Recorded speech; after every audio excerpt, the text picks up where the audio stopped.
Hola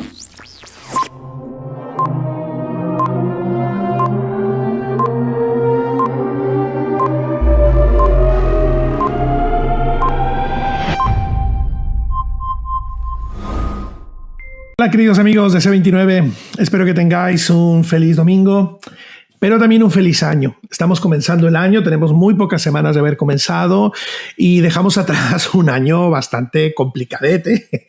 Ya lo sabemos, no hace falta recordarlo tanto, ya lo sabemos, un año bastante complicado y tenemos delante un año raro, ¿verdad? Un año raro.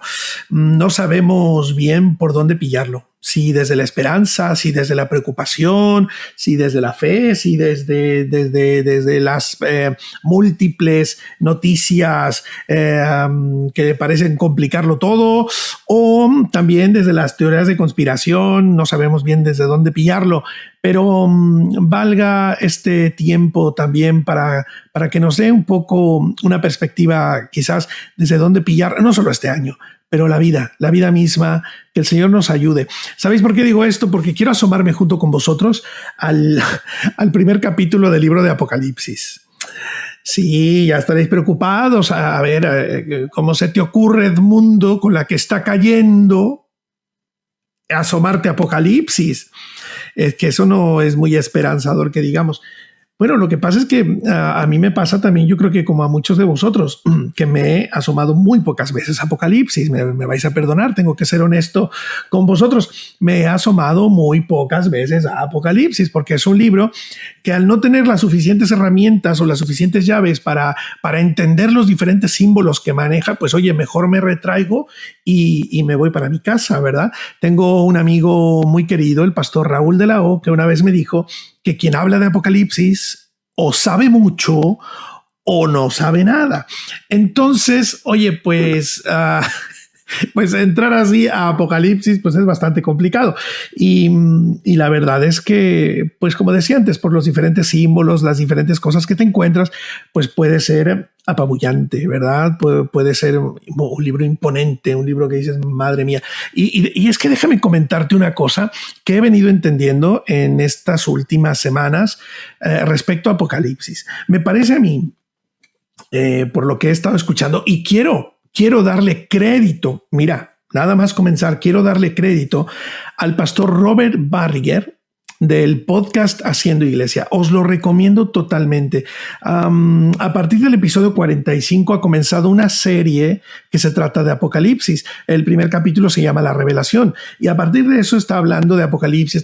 Ay, me ha aliviado tanto ir escuchando a este buen hombre, me ha aliviado mucho. Entonces, le doy el crédito porque muchas de las ideas que voy a compartir hoy tienen que ver con lo que he venido escuchando en ese podcast y también pues con mis propios estudios personales, pero realmente es que ha sido este pastor americano radicando en Perú el que realmente me ha animado a echarle un vistazo a Apocalipsis desde otra perspectiva. Y entonces, bueno, vale. Hablando de esas ideas, lo que quería decir era esto. Pensad un poco en este increíble libro llamado la Biblia. Hay aquí 66 libros. Y es interesante porque 65 de esos libros parecen explicar a Dios o el propósito de Dios desde la tierra hacia el cielo.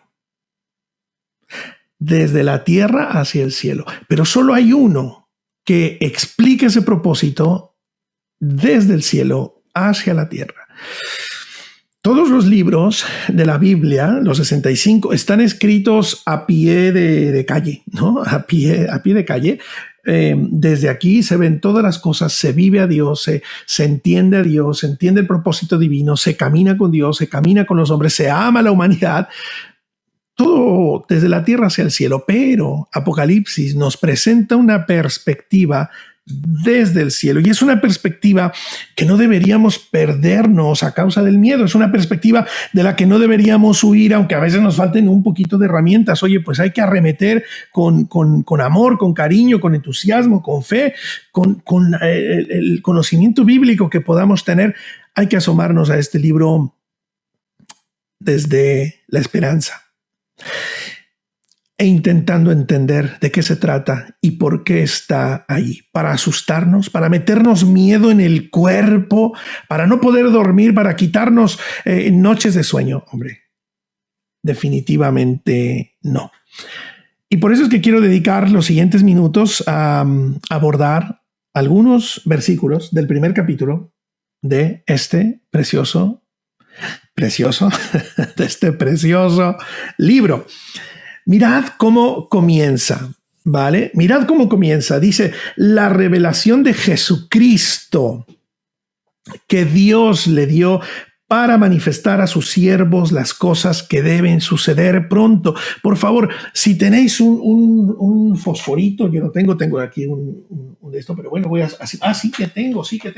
Mirad, si tenéis un fosforito, oye, de verdad, oye, si no os molesta, la revelación de Jesucristo, ponedle un color a esa frase, la revelación de Jesucristo. Apocalipsis revela a Jesucristo. Apocalipsis revela a Jesucristo. Apocalipsis es decir, la revelación que encontramos en Apocalipsis es Jesucristo. Es Jesucristo. Jesucristo quiere mostrarnos qué hay en él. ¿Cuáles son sus valores? ¿Cuáles son sus principios? ¿Cuál es su proyecto? ¿Cuál es su propósito de cara al final de los tiempos? Pero no solo de cara al final de los tiempos, aunque también está contemplado, ¿no? Lo entiendo así. Pero su proyecto general, ¿cuál es su proyecto? Dios quiso revelar a Jesucristo a Juan, que es el escritor de este libro, y ahora leeremos unos versículos, pero Dios quiso revelar a Jesucristo para que nosotros pudiéramos entenderlo mejor. Cuando tú te acerques a Apocalipsis, no te acerques buscando la Tercera Guerra Mundial, no te acerques buscando las plagas, acércate buscando a Jesús. ¿Quién es Jesús? ¿Cómo es Jesús? ¿Cómo piensa Jesús? ¿Cuál es su poder? ¿Cómo se antepone a sus enemigos? El poder suyo, la dignidad suya. Y también, desde luego, esa dignidad que ha puesto sobre la iglesia. Cuando nos acerquemos a Apocalipsis, acerquémonos para encontrar a Jesucristo, porque es la revelación de Jesucristo que Dios le dio para manifestar a su siervo las cosas que deben suceder pronto. Dice, y las declaró enviándola por medio de su ángel a su siervo Juan. Quiere decir que un ángel trajo esta revelación a Juan, pero es la revelación de Jesucristo. Nos quiere revelar a Jesucristo. Y este primer capítulo es fascinante porque nos revela mucho de Jesucristo. Cuando no sé cómo piensas en Jesús cuando piensas en él. Claro, tenemos una iconografía que nos ha delegado la Edad Media, que nos ha heredado el arte, ¿verdad? Tenemos una imagen de Jesús muy europea, con esos cabellicos rubios, colgándole hasta los hombros, esa barba así bonita, esa mirada penetrante, pero también ese hombre débil en la cruz, colgado, muerto, desfigurado. Claro, es la imagen, el ícono que de alguna manera, bueno, pues entendemos que por haber sucedido el esplendor del arte en Europa, pues todo se europeizó, ¿verdad? Todo tiene ese perfil, pero ¿cómo te imaginas a Jesús? Porque a lo mejor cuando nos imaginamos a Jesús, nos imaginamos como ese Jesús que caminó sobre la tierra esos 33 años que estuvo aquí, pero Apocalipsis nos ayuda a recordar que al Jesús con el que nosotros nos relacionamos hoy no se parece mucho a ese Jesús que caminó aquí. Este Jesús ya está glorificado, este Jesús no es ese hombre muerto en la cruz, sino es el que resucitó y ahora tiene un aspecto brillante y ahora tiene un aspecto refulgente y ahora tiene un aspecto tremendo. Nuestro Dios, nuestro Rey, nuestro Padre, nuestro Salvador. Ay, queridos amigos, mira, todavía no empiezo bien a ciencia cierta con la chicha y ya estoy emocionándome. La revelación de Jesucristo se la trajo a Juan. Atención con el versículo 3 porque me fascina. Quiero poner mucho énfasis en este versículo. Bienaventurado el que lee y los que oyen las palabras de esta profecía y guardan las cosas en ella escritas, porque el tiempo está cerca. Queridos, la palabra bienaventurado es una palabra que significa feliz, muchas veces feliz, realmente feliz, totalmente feliz. Pero aquí dice que este libro aporta felicidad al cuerpo. Que este libro trae felicidad, que este libro trae alegría, que este libro trae entusiasmo y que quien lo lee se pone contento. Y queridos amigos, yo tengo que deciros la verdad, yo no había leído este versículo y me ha servido de mucho leerlo. No es que no lo hubiera leído, pero se me había perdido por ahí entre todos los otros que no tenía, como he dicho antes, manera de interpretar de otra perspectiva que no fuera una fatalista. ¿Es así? ¿Es así? ¿Es así? Feliz el que lee este libro. Queridos, cuando te acerques a leer Apocalipsis, acércate, como hemos venido diciendo, acércate para descubrir a Jesucristo, para descubrirle en su esencia y potencia hoy, en ese perfil glorificado después de haber resucitado. Pero también acércate para encontrar alegría, para encontrar esperanza, no para encontrar el desastre, no, para encontrar la esperanza, para que tu corazón se llene de regocijo. Mi pretensión es que esta breve enseñanza, este breve comentario de este capítulo pueda ayudarte a cambiar la perspectiva de lo que es Apocalipsis y de lo que se trata. Porque la palabra misma Apocalipsis significa revelación. Es decir, Apocalipsis no significa fin del mundo. Apocalipsis, la palabra, no significa destrucción total, no significa la última pantalla del videojuego. No, Apocalipsis, esa palabra es una palabra que significa revelación. Y esta revelación, según lo que dice el versículo 3, trae alegría, trae felicidad. Y los que oyen esta palabra profética se preparan, guardan esta palabra y reciben alegría, reciben gozo, reciben paz. ¿Y cómo puede ser eso posible? Pues mira, vamos al versículo 4. Lo que allí dice es: Juan, a las 7 iglesias que están en Asia, gracia y paz a vosotros del que es, del que era y del que ha de venir. ¿Veis cómo este libro se trata de Jesús? ¿Veis cómo este libro revela quién es Jesús? Jesús es el que es el que era y es el que vendrá. Esto no ha cambiado. Su carácter de amor, su carácter de justicia, su carácter de gracia y de paz siguen siendo el mismo. En eso debemos descansar, en eso podemos descansar. Y dice, y de los 7 espíritus que están delante de su trono. Bueno, esa palabrita, esa frase de los 7 espíritus, eso da para otra predicación, pero que entendamos que estos espíritus están delante de su trono. El libro de Isaías comenta lo siguiente, mirad, vamos a leer esto. En el capítulo 11 de Isaías dice, saldrá una vara del tronco de Isaí. Es una profecía mesiánica. Está hablando de la venida del Mesías y nos está mostrando quién es él y cómo es él. Y dice, saldrá una vara del tronco de Isaí y un vástago, un hijo, retoñará de sus raíces. Se trata de Jesús. Y reposará sobre él el espíritu de Jehová, el espíritu de sabiduría, de inteligencia, espíritu de consejo y de poder, espíritu de conocimiento y de temor de Jehová. 7 manifestaciones del Espíritu de Dios, 7 realidades del Espíritu de Dios. Por eso vemos aquí en Apocalipsis que habla de los 7 espíritus que están delante de su trono. Si me permitís, los repito: espíritu de Jehová, espíritu de sabiduría, de inteligencia, de consejo, de poder, de conocimiento y de temor de Dios.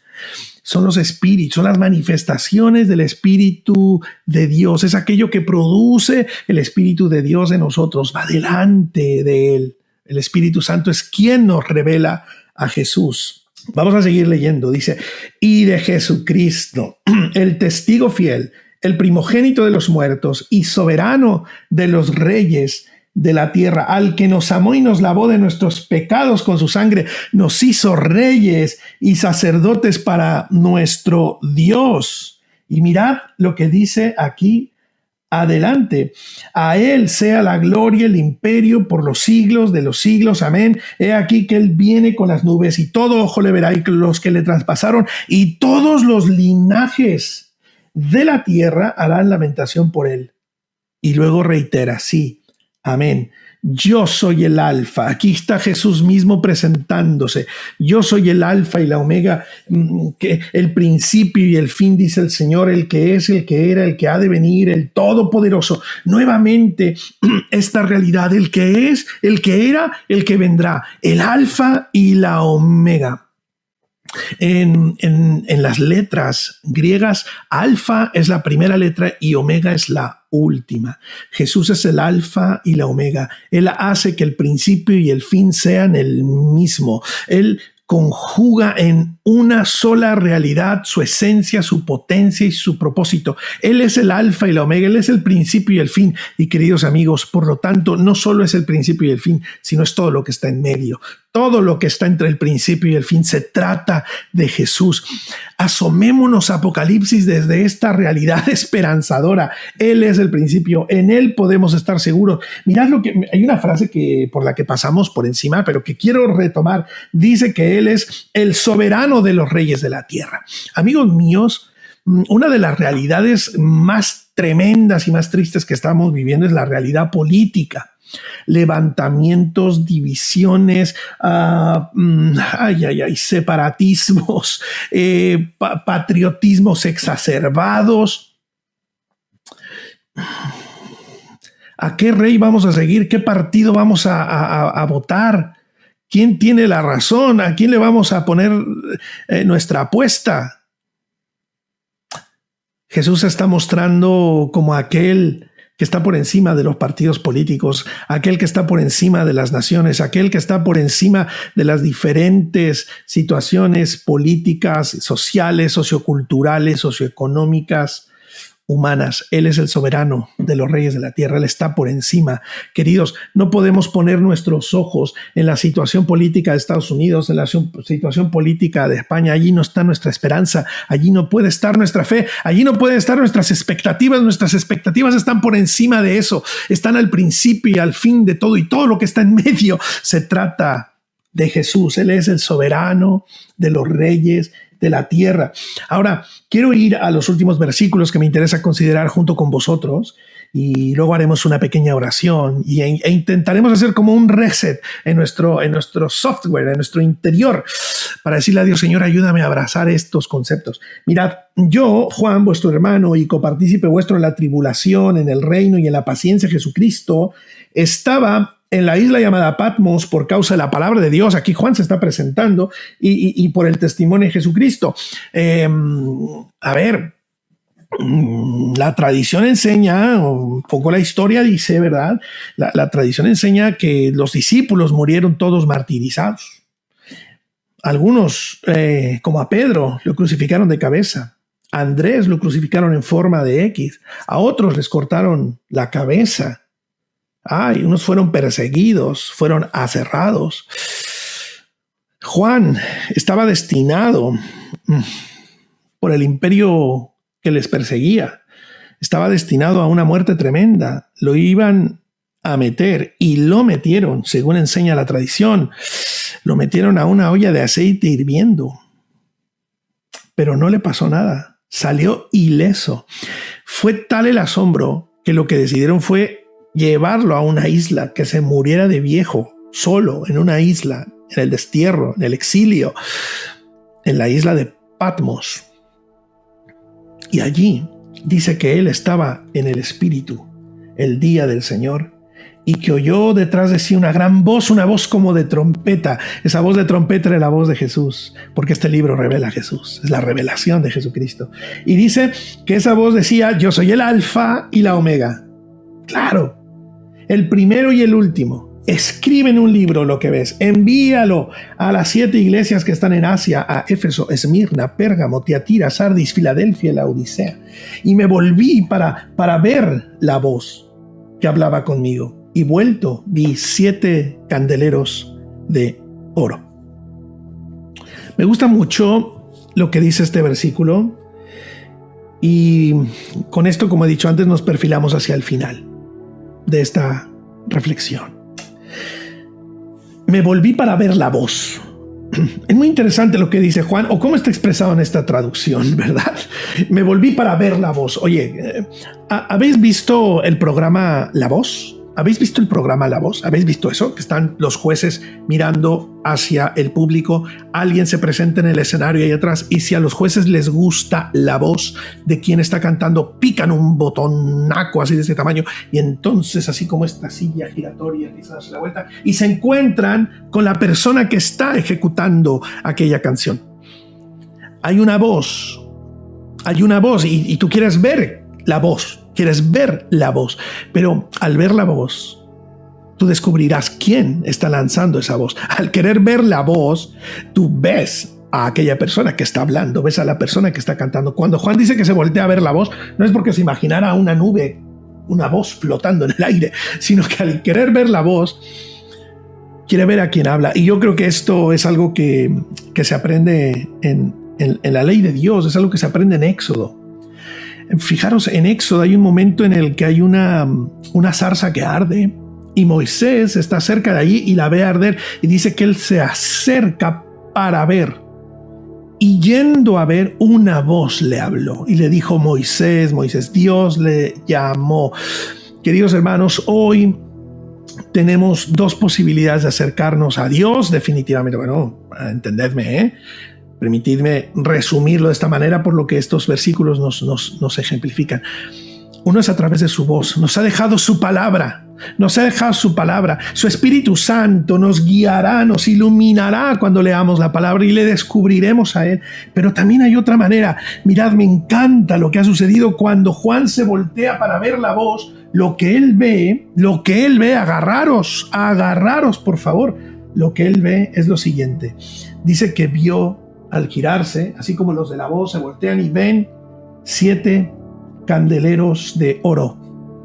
Y en medio de los 7 candeleros a uno semejante al Hijo del Hombre, vestido de una ropa que llegaba hasta los pies y ceñido por el pecho con un cinto de oro. Su cabeza y sus cabellos eran blancos como blanca lana, como nieve, sus ojos como llama de fuego, sus pies semejantes al bronce bruñido, refulgente como en un horno, y su voz como estruendo de muchas aguas. Tenía en su diestra 7 estrellas, de su boca salía una espada aguda de 2 filos, y su rostro era como el sol cuando resplandece en su fuerza.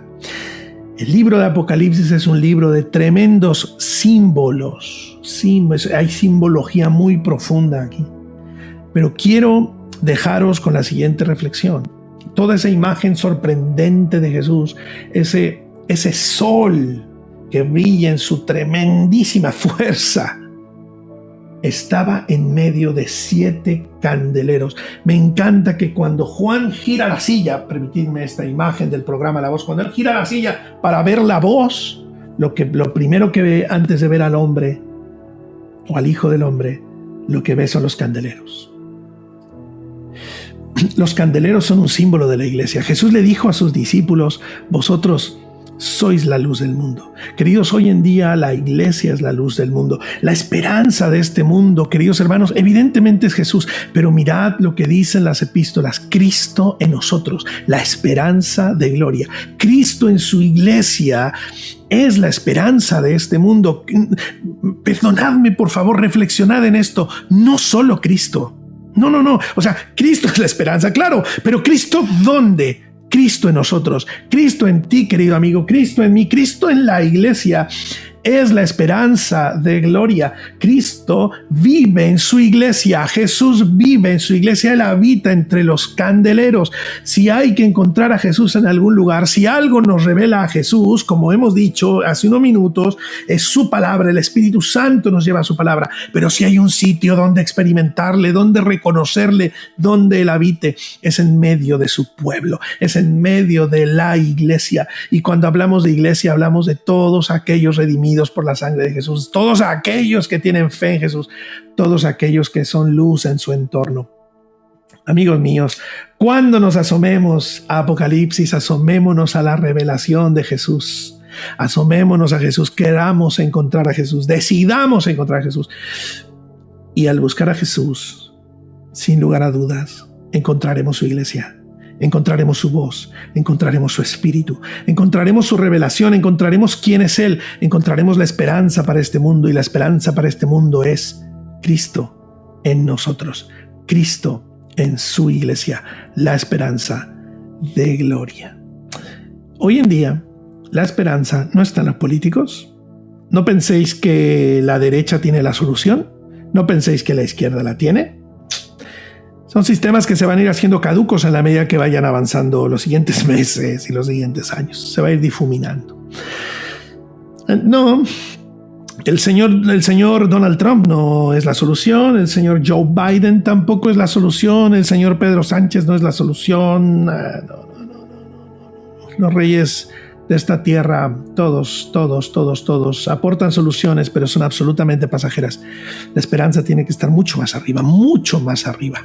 Y todos los movimientos sociales, toda la situación sanitaria que estamos viviendo, todo pasará, todo acabará, y allí en medio de su iglesia seguirá firme y brillante nuestro Señor Jesucristo. Ánimo y esperanza para todos, queridos hermanos. Señor, bendice a tu iglesia, bendice tu pueblo. Deja que tu candelero, Señor, alumbre. Permítenos ser luz, Señor. No nos permitas hundirnos en la corriente de este mundo. No nos permitas, Señor, abanderarnos con corrientes intrascendentes de esta sociedad. Queremos abrazarte a ti, reconocerte a ti, buscarte a ti, el príncipe, el Señor y el soberano de la historia, el principio y el final, el primero y el último. A ti, que eres, que fuiste y que serás y que vendrás por nosotros. Llénanos de esperanza para este año, llénanos de fuerza, aunque todo a nuestro alrededor cante desesperanza y cante dolor. Tú canta para nosotros una canción de fe, de amor y de esperanza. Amén.